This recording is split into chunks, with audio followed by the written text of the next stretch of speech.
बिस्मिल्लाहिर्रहमानिर्रहीम। अस्सलाम वालेकुम dear students, I am Mohammad Ali from channel friends physics.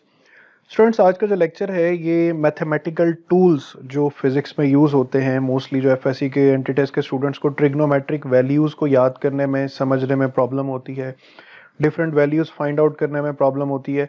तो ये एक छोटा सा लेक्चर है जिसमें हम टोटल 4 पॉइंट्स को एक तरह से कवर करेंगे।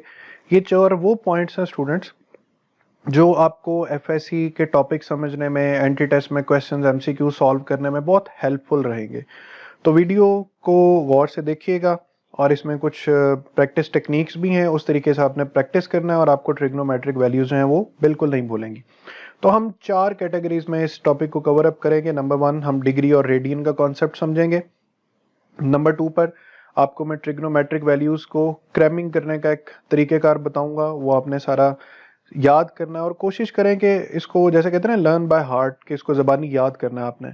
फिर इनवर्स फंक्शंस आ जाते हैं अक्सर, उनको कैसे डील करना है, और फिर ट्रिग्नोमेट्रिक रेशियोज जो हैं वो ऐसे भी आपको आती हैं, हम एक दफ़ा रिकॉल कर लेंगे। तो सबसे पहले आते हैं students concept of degree and radian.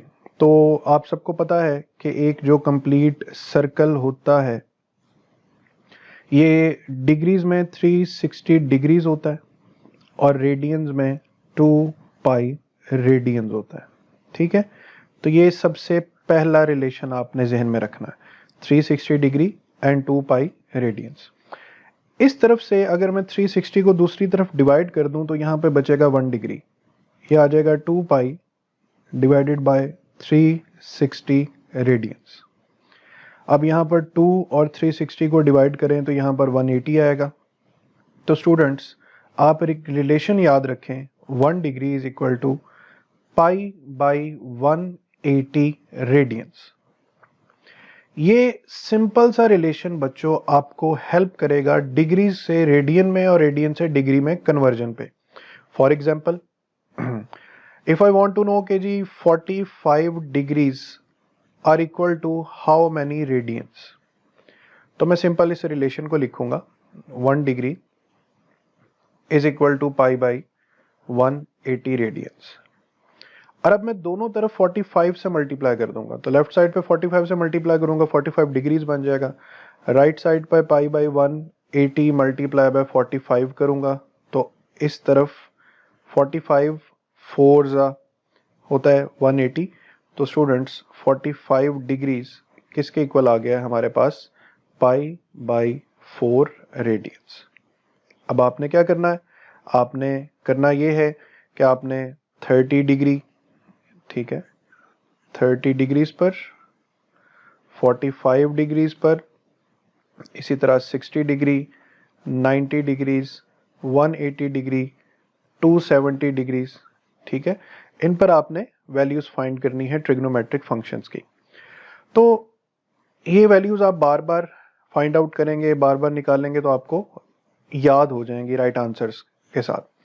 इसके साथ ही एक दो कन्वर्जन और याद कर लें कि 1 डिग्री और रेडियन में, 1 रेडियन आप पढ़ चुके हैं, ये बराबर होता है 57.3 डिग्रीज के, और इसी तरह जो 1 डिग्री है उसको हम इवेल्युएट करें तो ये 0.0174 रेडियंस बन जाता है। तो स्टूडेंट्स, इस पार्ट में जो सबसे मेन कन्वर्जन है याद रखने वाली, वो है 1 degree is equal to pi by 180 radians. I am hopeful कि आपको यहाँ तक समझ आ गई। इसके बाद हम आते हैं कि how to cram the values. तो मैं यहाँ पे आपके सामने वैल्यूज लिखता जाऊंगा। अच्छा, सबसे पहले कॉलम में मैंने थीटा डी यानी थीटा इन डिग्रीज, तो सर्कल में 0 डिग्री, 30, 45, 60, 90, 180, 270 और 360 तक ये कुछ फेमस एंगल्स हैं। अच्छा, नीचे लिखा है थीटा आर यानी थीटा इन रेडियंस, तो मैं यहाँ पे रेडियंस की वैल्यूज लिखूंगा, आपने ऊपर गिवन फॉर्मूला के मुताबिक उसको वेरीफाई करना है।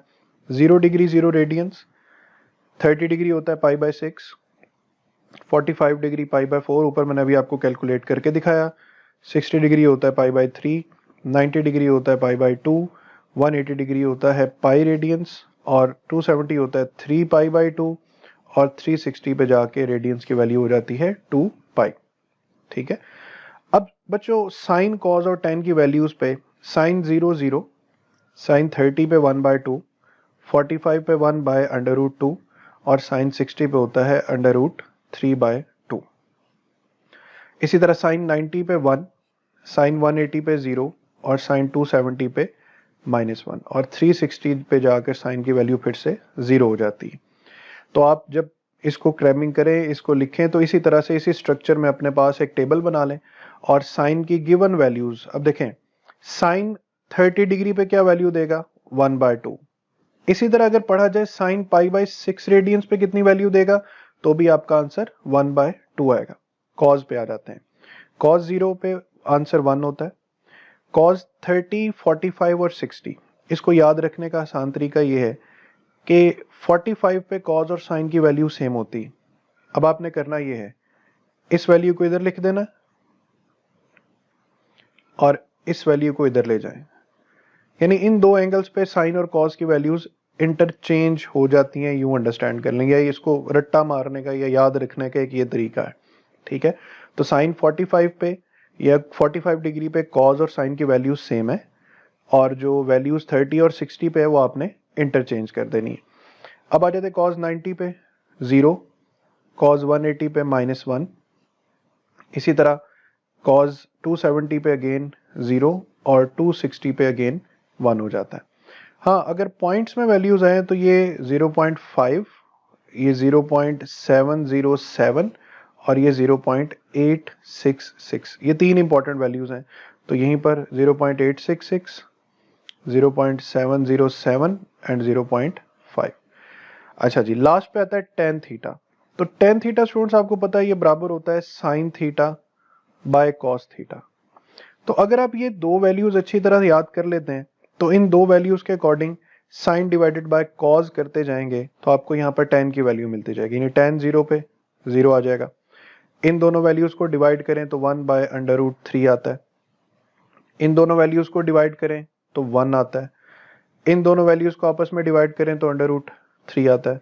फिर 90 भी देखें, 1 divided by 0 infinity, 0 divided by 1 0, -1 divided by 0 minus infinity and again 0 divided by 1 0 आ जाएगा। तो ये स्टूडेंट ये टेबल है जिसको आप कोशिश करें कि बार बार बैठकर बनाएं। अगर आप अपना न्यूमेरिकल एनालिसिस में स्कोर अच्छा करना चाहते हैं, अगर आप एंटी टेस्ट के एमसीक्यूज को बड़ा स्पीडीली सॉल्व करना चाहते हैं, तो ये टेबल बहुत ही इंपॉर्टेंट है। तो यहाँ पर ये टेबल गिवन है, इसका चाहे आप स्क्रीनशॉट ले लें और फिर यहाँ पर मैंने दोबारा से इसको खाली छोड़ा है ताकि आप ये सारा टेबल इसी के अकॉर्डिंग बच्चों पूरा फिल करें, ठीक है। और बार बार वैल्यूज लिखकर उनको प्रैक्टिस करें। इस हिस्से का स्क्रीनशॉट लेकर प्रिंट आउट लेते जाएं, या बहुत मुश्किल तो नहीं है, इजीली पेज पर इसको ड्रॉ करें। और एटलीस्ट स्टूडेंट्स जब आप 4 से 5 बार प्रैक्टिस कर लेंगे ना तो आपको ये वैल्यूज याद हो जाएंगी। मतलब अगर मैं अपना भी एक्सपीरियंस बताऊं तो मुझे ये वैल्यूज एफएससी से याद है एंड टिल नाउ मुझे ये वैल्यूज बार बार चूंकि पढ़ा के भी रिवाइज हो जाती हैं, बट आई स्टिल रिमेंबर कि मैंने एफएससी में इसी तरह प्रिपेयर किया था टेबल बनाकर एंड सो ऑन। और फाइनली स्टूडेंट्स हम इनवर्स फंक्शन की तरफ आते हैं। इनवर्स फंक्शन एक इंपॉर्टेंट चीज है।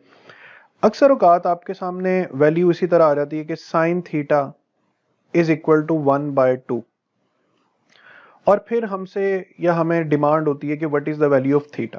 तो सबसे पहले इनवर्स फंक्शन में ये कि थीटा हम इस तरफ रखेंगे और साइन को दूसरी तरफ ले जाएंगे, तो ये साइन इनवर्स हो जाएगा 1/2, ठीक है। अब ऊपर फिर वही बात के मेमोरी बेस्ड चीजें हैं। ऊपर हमने अभी पढ़ा कि साइन 30 डिग्री 1/2 होता है, ठीक है।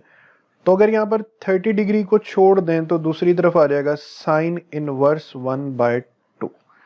मैं दोबारा आपको दिखा भी देता हूं, ये देखें साइन 30 डिग्री पे क्या वैल्यू रखता है 1/2। तो ये वैल्यू असल में आगे काम आएगी कि अगर साइन थीटा 1/2 के इक्वल है तो what is the value of theta, तो हम लिखेंगे साइन इनवर्स 1/2। तो आपके माइंड में बच्चों फौरन ये स्टेप आना चाहिए कि साइन 30 डिग्री 1/2 होता है। अब अगर साइन को दूसरी तरफ ले जाएंगे तो ये साइन इनवर्स हो जाएगा और इस तरफ क्या बचेगा 30 डिग्री। तो the whole sine inverse 1/2 is equivalent to 30 degree. तो थीटा इज इक्वल टू क्या आंसर आएगा 30 डिग्री आ जाएगा। सिमिलरली अगर कहीं पर आ जाता है कि साइन इनवर्स ऑफ √3/2, ठीक है, तो फिर थीटा की क्या वैल्यू होगी, तो आपको याद होना चाहिए कि साइन 60 डिग्री पर वैल्यू रखता है √3/2। तो यहाँ पर 60 degree is equal to sine inverse √3/2, तो हमारे पास एंगल का आंसर क्या आ जाएगा, 60 डिग्री आ जाएगा। सो जितनी भी चीज़ें आगे टेक्निकली कनेक्टेड हैं वो उस टेबल से ही कनेक्टेड हैं जो ऊपर मैंने आपको कहा कि आपने याद रखना है। और ट्राइंगुलर रेशियोज में, ठीक है, अगर ये एक एंगल थीटा बनता है तो this side is perpendicular, this side is base and this side is hypotenuse. Class में न्यूमेरिकल्स करवाते हुए, क्लास में एमसीक्यूज करवाते हुए बच्चे स्पीडी कैलकुलेशन तभी भूल जाते हैं क्योंकि वो इन चीज़ों को बहुत स्पीडीली रिकॉल नहीं करते। तो हम एक दफ़ा दोबारा से रिकॉल कर लेते हैं। साइन थीटा क्या होता है, perpendicular over hypotenuse. Cos theta क्या होता है, base over hypotenuse. Tan theta is equal to perpendicular over base, और टेन थीटा को हम फिजिकल लैंग्वेज में the slope of the graph का नाम भी देते हैं, कि जिसमें हम चेंज अलोंग वाई एक्सिस और चेंज अलोंग एक्स एक्सिस को डील करते हैं। फिर कुछ ट्रिग्नोमेट्रिक फंक्शंस बहुत इंपॉर्टेंट है, जैसे sine square theta plus cos square theta that is equal to 1। ये फंक्शंस आपने याद रखने हैं, ठीक है। ये अक्सर प्रोजेक्टाइल मोशन के केसेस में ये कैलकुलेशंस काम आती हैं करने के लिए। तो स्टूडेंट्स, ये आज का हमारा एक छोटा सा लेक्चर है, ज़्यादा मुश्किल नहीं है। इनमें जो टेबल है वो बहुत इंपॉर्टेंट है ट्रिग्नोमेट्री का, एंड मेरी ख्वाहिश है कि आप सबको ये टेबल याद हो, और इसके बाद आप खुद देखेंगे कि आपको फिजिक्स में जैसे वर्क सॉल्व करना है तो वर्क का 0, 90 और 180 पे केसेस हैं। इसी तरह अगर आपने प्रोजेक्टाइल मोशन को सॉल्व करना है तो प्रोजेक्टाइल मोशन में जो हाईएस्ट पॉइंट होता है उस पॉइंट पर आपसे कॉज और साइन के अकॉर्डिंगली काफ़ी क्वेश्चंस होते हैं। तो ये स्टूडेंट्स आज का लेक्चर है हमारा। अपना फीडबैक लाजमी दीजिएगा इस लेक्चर के बारे में। हमारे चैनल का भी ख्याल रखिएगा, अपना भी ख्याल रखिएगा, दुआओं में याद रखिएगा। अल्लाह हाफिज़।